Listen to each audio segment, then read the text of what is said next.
আপনি কোথা থেকে আসছেন? ৭৫ নং ওয়ার্ড খিলগাঁও থানা ৭৫। কেন আসছেন? আসছি এই যে নেত্রী বাবু আইব আজকা আমরা শুভ দিন আল্লাহ গেলে আমরা এই আশা আঙ্কারে আমরা আছি। আপনি তো আসবেন 10:30টায়। হ্যাঁ। তো এখন তো মাত্র বাজে 6:30।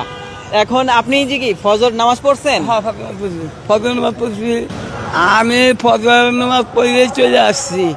আমি ইয়ার মধ্যে আমি ফজর নামাজ পড়ে চলে আসছি। আমি আর কিছু চাই না, আমি নেত্রীকে দেখবো ইনশাল্লাহ। আমি নেত্রীকে দেখতে চাই, নেত্রী কেমন আছে। এই হাসিনা সরকার দোষর আছে বলতে গেলে এই দোষরা কইছে কয় খালা দিয়া দেখে হোগা মহিলা থাকা দানাদা দিয়ে হোগা এই বেইমানরা এই বেইমানরা আল্লাহ খালা দিয়া অনেক সুস্থ লাগছে। দোয়ার কামনা করি আল্লাহ রহমত করবো। আল্লাহ রহমত আছে, বিএনপি আল্লাহ রহমত আছে। এই দোসররা যেই জ্বালান জ্বালাইছে এই দোসর জ্বালায় কোনো আমরা ঘরের বাইরে থাকতে পারি না।